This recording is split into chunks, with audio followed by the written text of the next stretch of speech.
അല്ലാഹുവിന്റെ ഖുർആൻ പറയാണ്, യാ അയ്യുഹല്ലദീന ആമനൂ, സത്യവിശ്വാസികളെ, ഇന്ന കസീറൻ മിനൽ അഹ്ബാരി വർ-റുഹ്ബാനി, പണ്ഡിതന്മാരിലും പുരോഹിതന്മാരിലും ധാരാളം ആളുകളുണ്ട്, ധാരാളമുണ്ട്.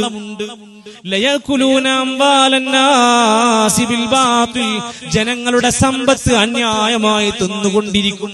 ആളുകളുടെ പണം ചൂഷണം ചെയ്യാ, സ്വലാത്ത് വകപ്പെട്ടി, ഓമാനുഷ്ഹദാക്കളുടെ നേർച്ചപ്പെട്ടി, മീലാദ് വകപ്പെട്ടി, ദിക്റിന്റെ വകപ്പെട്ടി, മജ്ലിസുന്നൂറിന്റെ പെട്ടി. ദിക്ർ ചൊല്ലാൻ എന്തിനാ പെട്ടി, സ്വലാത്ത് ചൊല്ലാൻ എന്തിനാ പെട്ടി? ചൊല്ലിയാ മതി, എന്റെ കൂലൊക്കെ പടച്ചോന്റെ അടുത്താണ് കിട്ടുന്നത്. അത് പടച്ചോന്റെ അടുത്തേക്ക് എത്തിക്കാനും ആൾക്കാരുണ്ട്. നമ്മൾ പാത്തമ്മക്കുട്ടി 500, സുബൈദ കുട്ടി 250, ഇതിങ്ങനെ മഹല്ലിക്ക് അയച്ചു കൊടുക്കേണ്ട ആവശ്യമൊന്നുമില്ല. അത് എത്തിക്കാൻ ഇവിടെ മലായിക്കത്തിന് ഏൽപ്പിച്ചിട്ടുണ്ട്.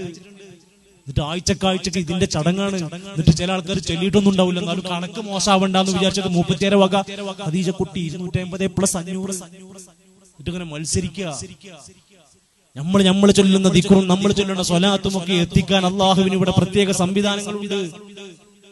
എന്നാൽ ഇതെല്ലാം വിറ്റുകൊണ്ടില്ല, യഅ്കുലൂന അംവാലന്നാസി ബിൽ ബാത്തിൽ, ജനങ്ങളുടെ സമ്പത്ത് അന്യായമായിട്ട് തിന്നുക. വയസുദ്ദൂന അൻ സബീലില്ലാഹ്, ഇതാണ് അപകടം. അള്ളാന്റെ മാർഗത്തിൽ നിന്ന് ജനങ്ങളെ വഴിതെറ്റിക്കുകയും ചെയ്യുന്നവരാണ്. അവസാനം പറയാണ്, ഫബശ്ശിർഹും ബിഅദാബിൻ അലീം, ഇത്തരത്തിലുള്ള സ്വഭാവമുള്ളവർക്ക് കഠിനമായ ശിക്ഷയുണ്ടെന്ന സന്തോഷ വാർത്ത അറിയിക്കു നബിയേ.